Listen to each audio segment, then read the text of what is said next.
Becky, look at her butt.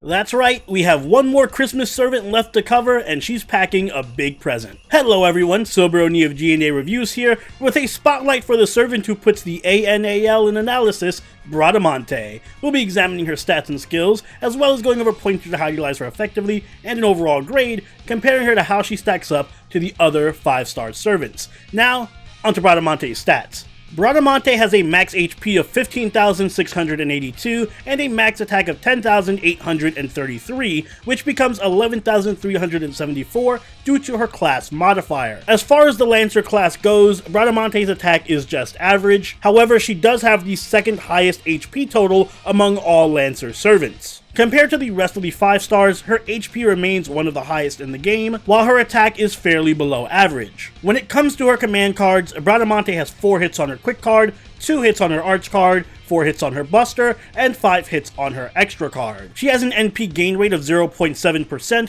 and a star rate of 12.1%. Overall, Bradamante has a defensive stat spread with high HP and lowish attack. Her NP gain is just a little above average due to her good NP gain rate but low hits on her arch cards, while her star generating is quite good due to the high hit counts on her quick and extra cards. Taking a look at her skills, her first skill is Merit of Claremont, rank B. It increases her arch and quick card effectiveness between 20 and 30% for 3 turns, depending on level. Her second skill is Paladin of the White Feather, rank B+.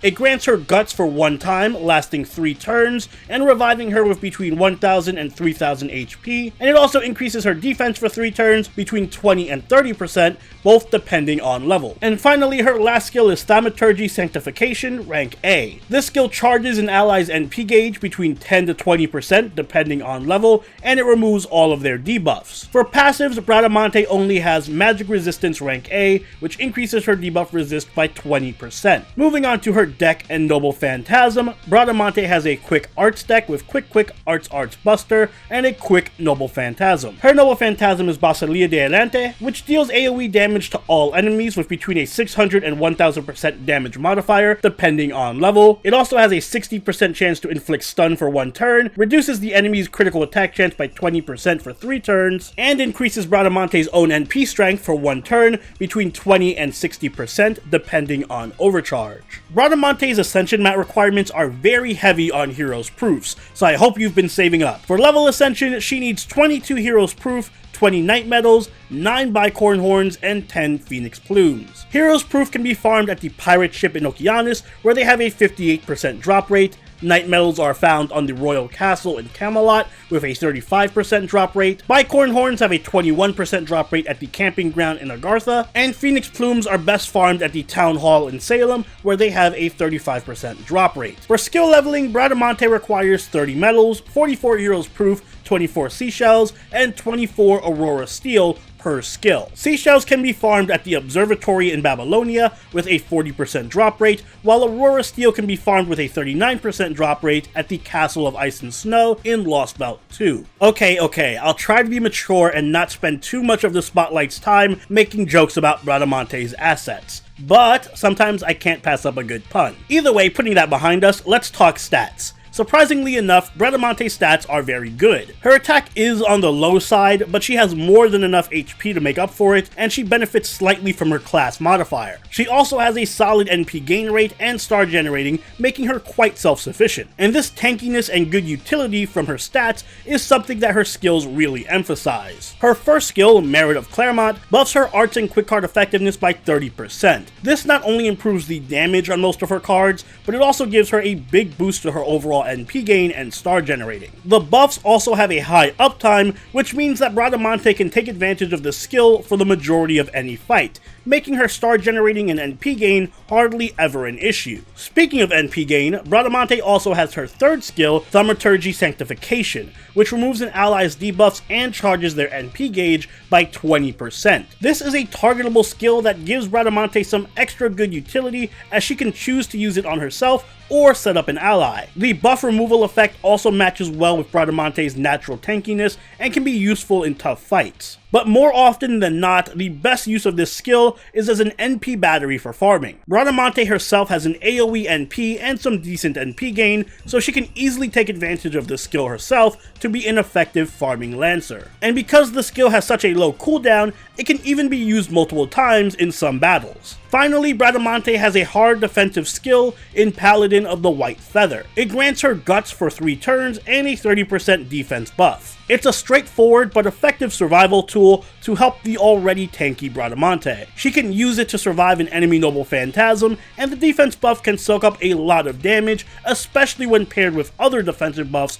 from supports like Waver and Mosh. The cooldown isn't too bad for a Guts skill either. For skill order, make sure you level up her NP charge first in order to take advantage of her good farming capabilities, followed by Merit of Claremont for the extra damage, and then you can save your Guts for last because it's situational. Bradamante's Noble Phantasm is an AoE quick attack that reduces the crit chance of all enemies for 3 turns, and it also has a chance to stun them. It also increases her own NP strength for a turn prior to damage. This is pretty standard as far as AoE NPs go. The decrease to enemy crit chance is nice, especially against archers, but it's nothing special. Likewise, the stun may look great on paper, but the chance of landing it is very low. But it is still effective at clearing out small enemy waves, and the NP damage buff also helps balance out Bradamante's low attack and lack of strong steroids. Bradamante is a servant who excels the most at farming and providing the team with some very light support. Her good NP gain coupled with her NP charge allows her to easily wave clear on turn 1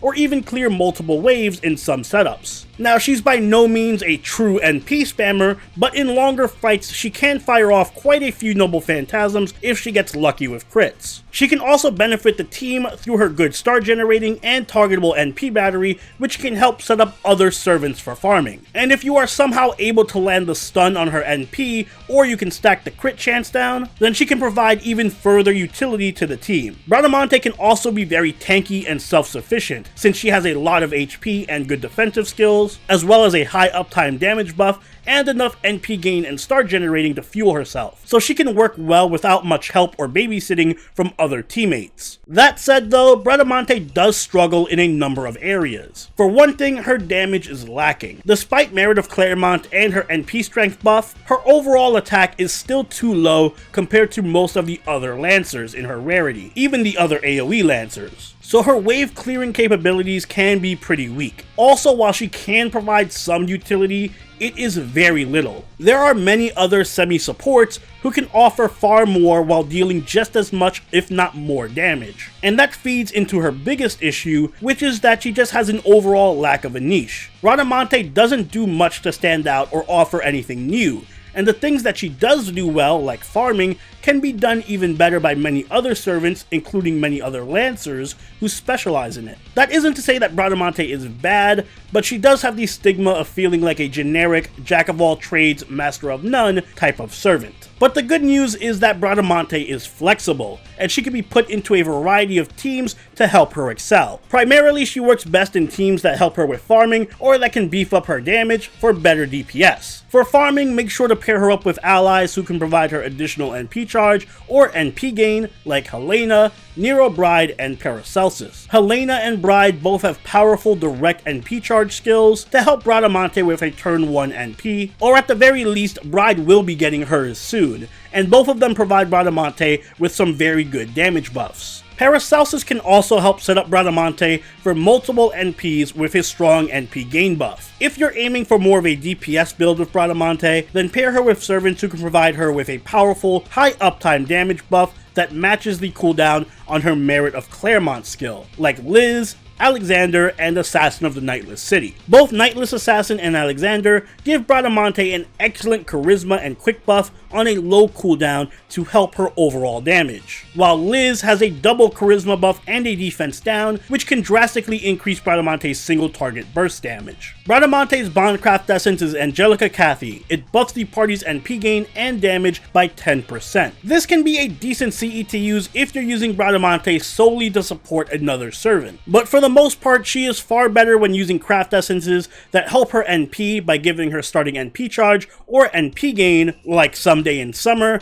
Kaleidoscope, Magical Girl of Sapphire, and Shibzik Snow. Essentially, anything that helps Bradamante Noble Phantasm quickly and often is a good CE on her. If you'd rather see her deal more damage, then I recommend craft essences that buff quick card effectiveness like Imaginary Around, Merry Sheep, CKT, or Dangerous Beast. In the future, I highly recommend using Traces of Christmas on her, which comes out next Christmas. It buffs quick card effectiveness and NP gain, and it also grants starting NP charge. So it's perfect for Bradamante. For command codes, Mages of the Flowers can be useful. It charges her NP gauge by 10%, which can be helpful with farming. Overall, Bradamante is a solid AoE Lancer who can play many roles in the battle. Her good NP gain and NP charge skill allows her to be a decent farmer. Her star generating, Noble Phantasm, and third skill provide decent utility to the team, and because she's so well rounded and tanky, she can work well in many teams without much support. However, her damage is on the low side, so she is dependent on outside buffs if you want to use her effectively offensively. And her jack of all trades playstyle means that she doesn't particularly excel in any area and won't dramatically improve any team that she's on. So all in all, Bradamante gets a B from me. She is good, and if you are in need of a Lancer, she can definitely perform the role of your main DPS or farmer